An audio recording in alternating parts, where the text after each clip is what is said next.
खूप दिवस झाले मला लसूणी मेथी हे भाजी खायची होती, पण लसूण बाजारात एक तर भेटत नव्हते, ओले ओले भेटायचे आणि भेटले तरी 150 रुपये पाव, 100 रुपये पाव असे. तर आणू कशी आणि करू कशी? म्हणून मी आता केलेत, कारण की लसूण झालेत आता स्वस्त आणि मेथीसुद्धा छान भेटते आहे. नमस्कार किचनमध्ये तुमचं स्वागत आहे. मी थोडेसे शेंगदाणे आणि डाळ भाजून घेतले. भाजल्यानंतर मेथी निवडून स्वच्छ धुवून कापून घेतली. सगळ्यात अगोदर आपण काय करणार आहोत? सगळ्यात अगोदर आपण मेथी परतून घेणार आहोत. मेथी डायरेक्ट भाजीमध्ये टाकली तर ती थोडी कचवट लागेल, नसतं कडू होईल. म्हणून मी काय केलं, थोडंसं तेलामध्ये जिरे आणि लसूण 4-5 पाकळ्या कापून मग मेथी टाकली. धुवून घेतलेली आपण, चिरून घेतलेली आणि मग त्याला परतून घेऊता. सुरुवातीला हे खूप जास्त मेथी दिसणार आहे, पण एकदा गरम झाली, शिजली की ते थोडीशी होऊन जाईल. बघा केवढीशी झाली. पण एक लक्षात घ्या, ह्याला जास्त परतू नका, नसता मग ती कडू होऊन जाईल. शेंगदाणे आणि डाळ जे आपण भाजून घेतले होते ना, त्याला आपण आता छान असं पावडर करून घेऊता. आता त्याच कढाईमध्ये मी 3 ते 4 पळ्या तेलाचे घेतले आहेत. तेल थोडंसं गरम झालं की मी त्याच्यामध्ये 1 चमचा मोहरी टाकणार आहे आणि 1 चमचा जिरा. ते तडतडले की 10 ते 12 पाकळ्या बारीक कापून लसणाचे टाकणार आहोत. इथं आपण पेस्ट नाही टाकत, कारण की ह्याचं चव जेव्हा दाताखाली येईल तेव्हा लसणाची चव छान लागेल. आता बारीक कापून एक मोठा कांदा टाकला आहे. कांदा जो पण परतून लाल होते तोपर्यंत एका वाटीमध्ये मी लाल तिखट 1 चमचा, 1 चमचा हळद आणि 1.5 चमचे कांदा लसूण मसाला मी टाकला आहे आणि त्याच्यात पाणी टाकून त्याचं एक छान पेस्ट नसता स्लरी करून घेतला आहे. हे का असं केलं? कारण की हे एक तर मसाले फुगतील आणि आपण जेव्हा तेलात टाकणार ते करपणार नाहीत. आता कांदे परतले की आपण टमाटर टाकणार आहोत. एक बारीक कापून टमाटर टाकूता आणि 1 चमचा मीठ टाकूता. मीठ टाकल्याने टमाटर लवकर शिजले जातील, मऊ होत जातील. आता माझ्याकडे मटर होते म्हणून मी मटर वापरले आहेत. तुमच्याकडे असतील तर वापरा, नाही तरी चालेल.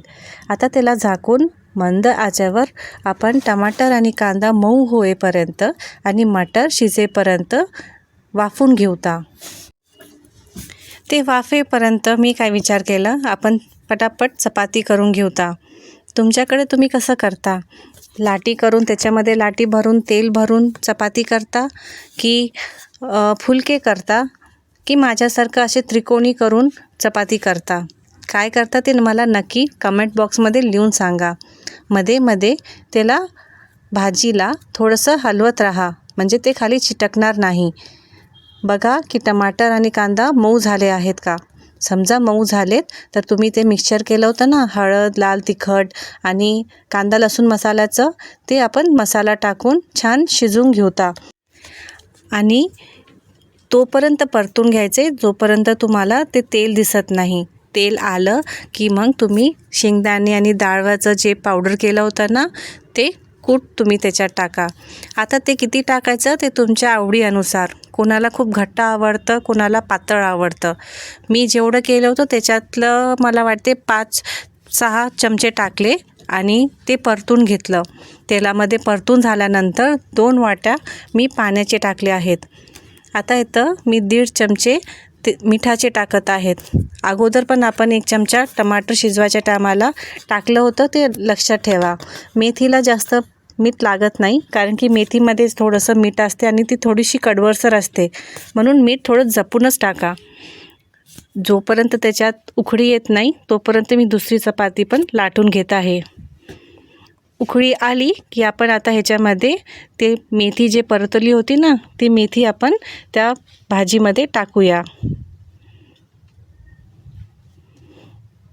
हे बघा किती छान कलर आला आहे ना. एकतर ग्रेव्हीचा कलर लाल आणि हिरवीगार अशी मेथी, दोन्ही मिक्स केल्याच्या नंतर हे बघा किती छान दिसत आहे आपली भाजी. तुम्हाला जितकं घटसर नसता पातळ पाहिजे ते तुमच्या आवडीनुसार तुम्ही पाणी कमी जास्त करू शकता.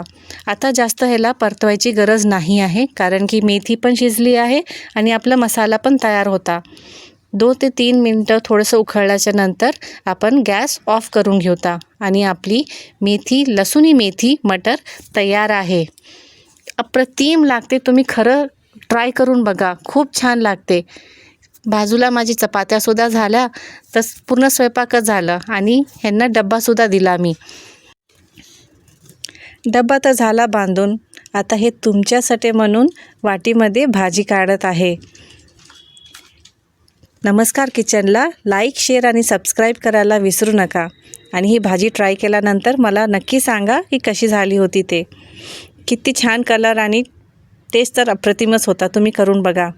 बघा चपाती पण खूप नरम आणि भाजीसोबत आहा हा.